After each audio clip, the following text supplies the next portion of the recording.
দেখি নুন মাখিয়ে রেখে দিতে এভাবে ফুলে গেছে। ফুলে দিতে চারিদিকে পড়ে গেছিলো, তুলে তুলে রেখেছি। তাই এটাকে আমি আজকে ইডলি বানাবো, তাই এর মধ্যে আমি দিয়ে দেবো। এখানে আমি প্রেসার কুকারটা বসিয়ে দিয়েছি, দিয়ে গ্যাসটা আমি জোরে করে দিলাম। এখানে আমি দিয়ে দেবো 1 ঘটি জল।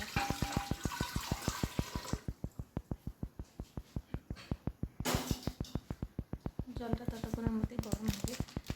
আমি যা বেটারটা ফুলে গেছে, তো আমি এটা নরম হওয়ার জন্য বয়স্ক মানুষরা যারা খাবে তাদের দাঁত নিয়ে তারা যদি খায়, তার জন্য আমি এখানে একটু দিয়ে দেবো 1 চামচ, পুরো দেবো না, হাফ চামচ মতন একটু বেকিং পাউডার দিয়ে দেবো, বেকিং সোডা।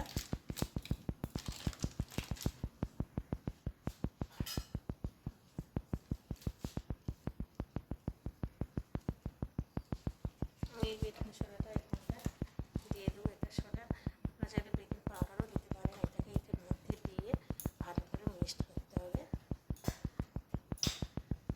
আর যতক্ষণ এটা মিক্সড করে নিই, দেখুন আমি বেটারটাকে এখানে গুলিয়ে নিয়ে এসেছি, মানে ভালো করে ফাটিয়ে সোডাটা দিয়ে ভালো করে নেড়ে দিয়েছি। এখানে আমি রেখেছি, এটা এবারে আমি এর মধ্যে দেবো। এটা দেওয়ার মধ্যে এর মধ্যে আমি আগে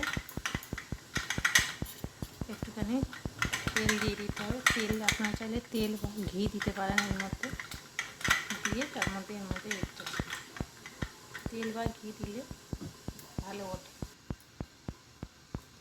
দেখুন এটা আমি এবারে, এতে কিন্তু আর জল দিলাম না, জল দেবো না এর মধ্যে। আমি এটা আস্তে আস্তে করে, এটা কিন্তু যে বেকিং পাউডারটা দিয়েছি এটা কিন্তু খুব সুন্দর হয়ে ফুলবে আস্তে আস্তে।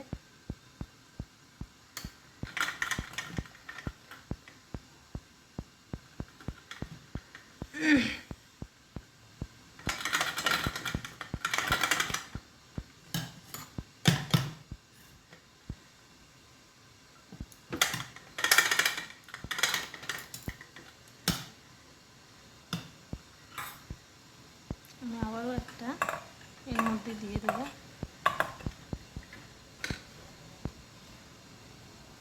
এরকম করে এক এক করে সব কটাতে এরকম করে দিয়ে দেবো।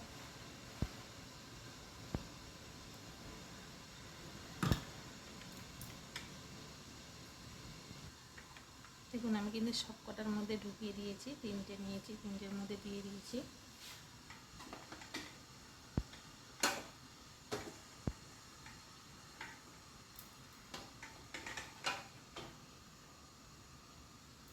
এবারে আমি বসিয়ে দিলাম।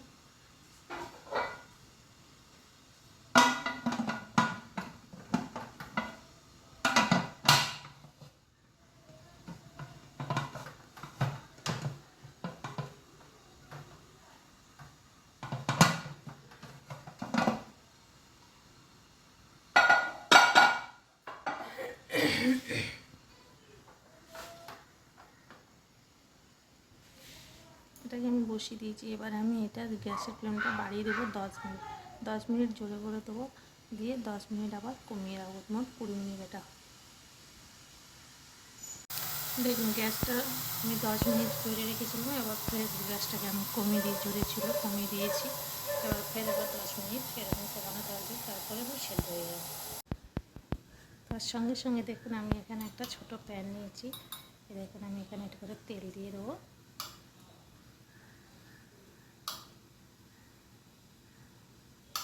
এর মধ্যেও আমি ছোট ছোট করে, এটা দিয়ে ইডলি বানাবো। এটা ইডলি বলে না, এটা ধোসা বলে। এবার আমি ছোট ছোট করে দিয়ে দিচ্ছি।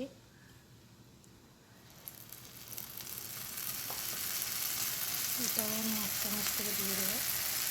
এটা খুব সুন্দর দেখতে হয়, খুব সুন্দর, খুব তাড়াতাড়ি হয়ে যায় এটা।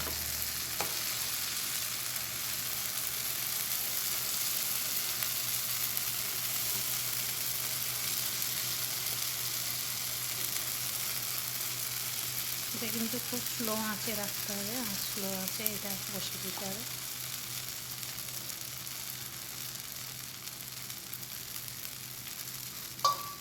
সামান্য একটু ঢাকা দিয়ে দেবো।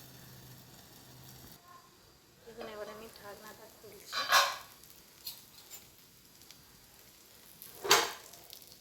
দেখুন কত সুন্দর হয়েছে। খুব বেশি টাইম নেয় না, তাড়াতাড়ি হয়ে যায় এটা।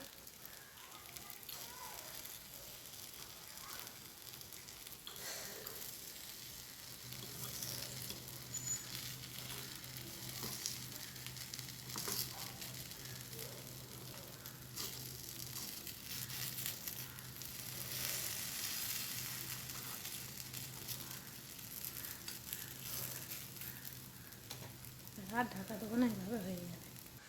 এবার আমি গ্যাসটা বন্ধ করে দেবো, দিয়ে একটু পরে বন্ধ ভালো। দেখুন আমি কত সুন্দর হচ্ছে। আমার আগে থেকে চাটনিটা বানা ছিল, হচ্ছে চাটনিটা করেছি। এই চাটনিটা হচ্ছে নারকেল আর ছোলা, ভাজা ছোলা গুঁড়ো করে সেটা হচ্ছে মিক্সি করেছি। এতে 4টে কাঁচা লঙ্কা দিয়েছি, দিয়ে কারি পাতা সর্ষে ফোড়ন দিয়ে আমি এই চাটনিটা বানিয়েছিলাম কালকে। আর আজকের ধোসাটা বানিয়েছি। আর এই দেখো ছোটো ছোটো করে ধোসা বানিয়েছি এটা। আর এই যে ইডলি কত সুন্দর দেখুন নরম হয়েছে দেখুন। এটাকে এর উপরে আমি গরম গরম মতন ঘি একটুখানি বুলিয়ে দিতে হবে। যদি আপনার চান ঘি খেতে, তাহলে এর উপরে ঘিটা বুলিয়ে দেবেন, দিলে খুবই সুন্দর খেতে লাগবে। দেখুন বন্ধুরা কত সুন্দর হয়েছে। টাটা বন্ধুরা।